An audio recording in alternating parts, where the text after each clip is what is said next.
syempre may kasama ako dito. Eto, pinalaki ako nito. Ay, talaga ba? May ganun ka talaga? Yes, eto pinalaki ako nito. So ano masasabi mo? Magkakaroon ba kayo ng... Ayan na naman yung tanong na yan, alam ko na. yes, di ba? Tulad ng mga pinalaki ng sex bomb. Well, isa rin naman ako doon. Syempre, pinalaki ako ng hot babes. Di ba hot babes? Di ba? Yes. So Miss Sherry, kayo ba? May ano bang plano? Though, alam ko sinagot na ni Miss Katia, pero ano? Oo, actually, tumawag si Rochelle sa akin nung second. Alam mo kung mangyayari yun, siguro ang ganda nun. Ang Kasi, ganda talaga. Feeling ko Same kulang ang era. 5 araw. oo, siyempre kailangan virgin ka pa lang pala. Yun naman ang mahalaga. Bawal ma-de-virginize. Hindi pwede.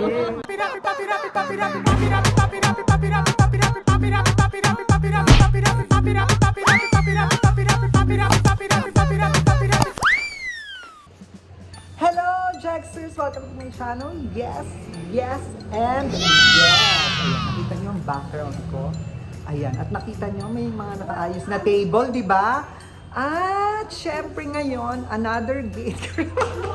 Hindi nila alam na pupunta ako dito sa birthday na to. Ayan, nakita niyo. O, di ba? Ang syala. Ang syala ng lugar. So, magigate crush tayo ngayon sa birthday ng isang matagal na nating hindi nakita dito sa Pilipinas. Wow! Hindi niya alam ito ha. Hindi niya alam na nandito. At saka may interview tayo dito na isa ring nagpalaki sa akin. Ayan, Jack. Wow! Samahan niyo ko sa loob. Anong kaganapan? Tara! Tingnan ko yan. At syempre, di ba nandito na tayo sa loob ng party. Ayan, habang nagkakagulo sila, party na sila, kumakain yung iba. So eto na talagang pinunta ko dito na I think di man ako nagkamali ng pinasukang party. Ang nag-birthday, ang birthday girl, Miss Jessica Rodriguez. Ayan, hello Miss Jessica. Hindi na nagkamali. Oo, di ako nagkamali, di ba? Alam mo Miss Jessica, grabe, hindi ka nagbago. Tagal ko siya hindi nakita. Wow, kala mo close. Hindi. Tagal ko siya hindi nakita sa TV, pero tingnan mo hindi nagbago. Na-maintain, Miss Jessica. Thank you nag-host siya. Oo, yun nga yung sinabi ko. Nagbigla ang host ako. Yun na rin yung kabayan. Kasi ang tagal kong hindi nakatikim ng chop suey. Ito, Miss Jessica, kamusta ka? Kamusta ka? Iyak ako, dami niyang na-witness. Oo Siya lang nga, ang na-witness. grabe. Grabe, ang daming nagmamahal kay Miss Jessica ng mga friends. So ngayon, how many years ba Miss Jessica bago pa bumalik dito sa Pilipinas? 19 years, tapos ngayon ka lang bumalik. Kaya pala, ang daming nakakamiss sa'yo. Actually, itong party ni Miss Jessica parang intimate lang. Yung talagang mga closest friends and family niya lang yung nandito. Di ba, Miss Jessica? Di ba? Mas sumating siya. Na-miss mo, Miss Jessica? Anong na-miss mo sa Pilipinas? Yung warmth ng mga tao, iba eh. Oh. Iba mga Filipino eh. Alam mo yan, talagang pag minahal ka talaga nila, mahal ka talaga nila. So, yun ang na-miss ko. May mga particular ka bang taong na-miss? Family nila. Talaga nag-PC ako ng di ba? Nang isasagot niya. So, paano? Na-miss mo talaga Pilipinas? Oo, na-miss ko talaga. I'm so happy. Actually, nung papunta pa lang ako dito, yung land na kami. Na-excite ka? Hindi ako Ay, talaga? tagal eh. So, yeah. Parang sa Amerika lang kasi no, pag may nababalitaan ako mga friends ko na nami-meet ka doon.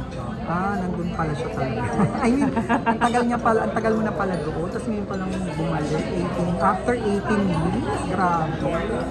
Na-miss ka rin ng mga friends mo dito. Lalo na to si Ate. Na-miss ka ni Ate Ka. Hindi ko nga nakilala si Karen kasi Grabe no. Panayang pabanat yan. Panayang pabanat. Wala ba? Panayang pabanat. Ayan. Busy si Miss Jessica dahil sa dami niya ng bisita. So, natin siya. Bibitawan na natin siya. At mag-interview naman tayo ng iba niyang bisita. Wow! Nag-gate crush siya. Nag-vlog pa. Thank you, Miss Jessica. Thank you. At syempre, di ba, total, nandito rin lang tayo sa loob. Eto na, chichikahin na rin natin ito. Baka naman kasi mag-abot din. Ayun, natatawa na siya. Mukhang naramdaman niya yung gusto kong mangyari. Naku, eto na. Ang best friend ng birthday girl, Miss Patricia Javier. Oh my God. Kapatid. Oh, di ba? Oh, sa mga hindi nakakilala kay Miss Patricia, si Miss Patricia mga early 2000. Yan. Mrs. Montero. Yan. Yan ang mga ano niyan dati. Siyempre, fan ako ni Miss Patricia dati. Nagpa-Patricia din ako dati. Oh, actually, parang kahawig kita. Oh, di ba? Oh, sa kanya galing yan, ha? Jexter, so kayo. Ito yung... Oh, Miss Patricia, may tanong Sino ako. ba nagkikita sa'yo dito? Sorry Wala, sabi ko nga, kasali ako dito, wala. Nakita ko kasi parang may nag-birthday sa labas, sige nga, pasok ako dito. Tapos nakita kita, ay pwede na. Pwede na. Pero alam mo kasi, Oo. meron ka kasi may talent ka kasi. Oo, di ba? Kapag may talent ng isang tao, hindi ka pwedeng magulo. Oo, di ba? Miss Patricia. At saka eto pa, nakakaloka. Pinag-host ako dito. Kaya nga. Nang bigla-bigla, yun na daw ang kabayan. Sila kameran sa kinain mo. Kaya hindi na, talaga mo, napakagaling mo niya mag-host. Talagang hindi wala naman kami sinasabi sa kanya, basta Basta na lang hinila nila ako. natawa mo yung mga guests na. Hindi, naano lang din ako kay Miss Patricia kasi siya nag-host, tapos siya na rin na nag-DJ, siya na rin lahat, siya ang nagtatawag na. Kaya sabi ko, sige na nga, tulungan ko na si Miss Patricia. Miss Patricia, tanong ko lang, anong wish mo sa ating birthday girl? Siyempre yung birthday girl natin, matagal natin kaibigan yan, di ba? Sabi nga, yung pagkakaibigan matitas yan sa hirap at ginawa, di ba? So hindi man laging ang buhay natin, lagi nasa taas, minsan nasa baba tayo. Pero ang mahalaga is magkaroon tayo ng mga tunay na kaibigan na makakasama natin kapag tayo ay nasa baba. Kahit sa US, diba, Miss Patricia, magkasama kayo. Siyempre, di ba, kung ano man yung mga naging challenges sa buhay ni Jessica, ano yun it's her life journey, di ba? Yes. Ang mahalaga is yung kung ano yung relationship namin, na yung sa akin, napakabait naman niya sa akin. So yun lang yung tinitignan ko, yung kabaitan ng Oo, wala naman tayong ano. Ayan, si Miss Patricia Javier. Oh, thank you. Ano? May sinasabi ka, Ate Karen? Ano yun? Kay Dr. Oh, yes, yes. Ano na yun? Siyempre, please, if you wanna have a longevity of life, visit our Doc Rob and Ashley Chiropractic Wellness Center.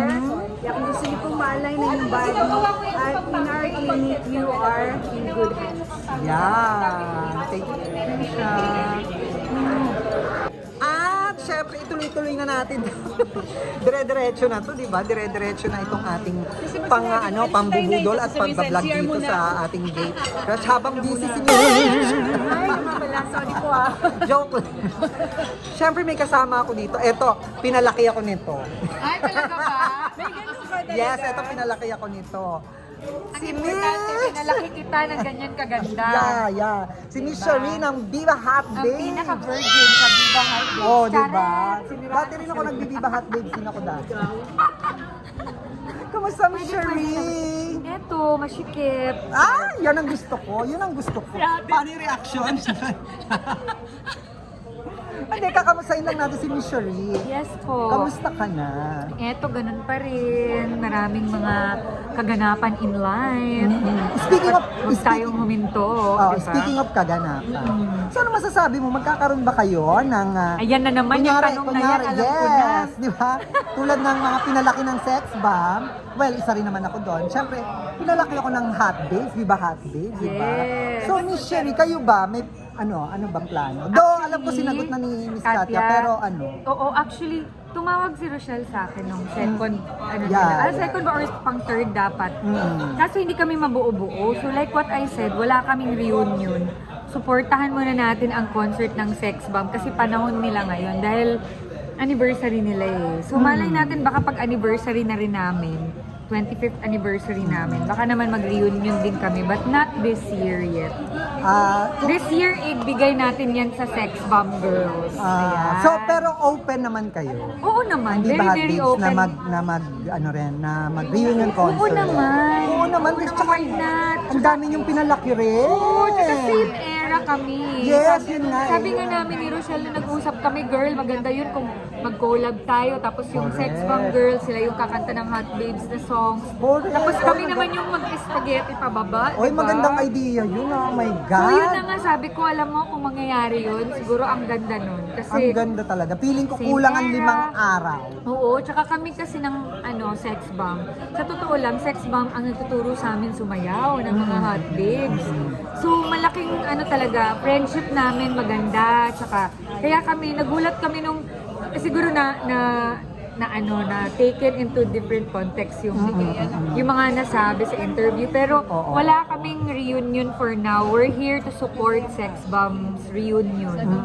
Yun. Bongga. Alam mo naman, love namin din yung mga yun. Oo, So, pero- it's their year. So, it's their time to shine. So, sa kanila yun. O, so, uunahan na kita, Miss Shirley. Yes. Kailan ba yung anniversary niyo?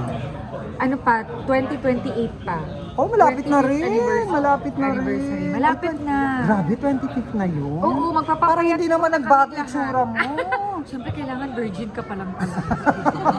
Yun naman ang mahalaga. Bawal ma-de-virginize. Hindi pwede. Pero excited ako doon, Miss Shirley. Diba? Ikaw ba? Na-excite ka rin? Oo naman, siyempre, no, gusto rin namin ibuka yung mga bulaklak namin ulit. Oh my God, virgin yan ha, pero ibuka yung mga bulaklak. Ganyan talaga yan. Hindi naman siya pwedeng hawakan. Buka Ibubuka lang. lang. Oo. Ang Ganun. tanong, mabango ba ang bulaklak? Ay, oo naman. Hindi pwedeng mabahong bulaklak. Yung amoy isdang bulaklak, bawal yun sa amin, guys. Dedirektahin ko na rin, nakaamoy ka na ba ng mabahong bulaklak? Ay, hindi po. Walang mabahong I'm bulaklak? not into seafoods. Hindi. Only Baka pure lang may foods. Pure foods hotdog. Charot. Grabe! Well, isa to sa napakabonggang interview, diretsahan talaga si Oo, Miss di Shirley. ba? Alam mo na, syempre. Wala. May blip. Alam mo, kasi, pag isa ako yun yung sa kausap. nakakami sa Viva Hot Babes, yung ganyang sumagot. Kasi pag ako yung kausap mo, walang break, walang preno, walang ganun. Rekta-rekta tayo, ganun. Oh, ayan ha, sa mga nakakamiss sa Viva Hot Babes, alam mo na, magkakaroon ng reunion concert. Wala pa, Antay-antay lang. hindi pa Ang mga ngayon. pinalaki ng Viva Hot Babes, like me. Why not? Ang mga pinatangkad ng Viva Hot Babes, Yes. di Thank ba? you, Miss Shirley. Thank you so much. And congratulations! Sa inyo din. Yes. Looking forward. Wow, manonood ako niyan, promise. Aalis na kami. Ayan, Dexter, Miss Patricia, si Miss Shirley. Yes! Ang aking nakachikahan. Diba? Busy si Miss Jessica sa kakachika doon. So, aalis na ako. Ang sarap ng pagkain. Bye! Andito yung best friend. Sabi, ang kapal ng pets. Ayan, Dexter naman. Sa another date ka siya naman ito. Ay, ang sinit. Ayan ang best friend ni Miss Jessica yan. O, diba? Naloka sila, nandito ako. Ayan, Dexter, see you ulit sa aking susunod na pag-gay crush. Bye!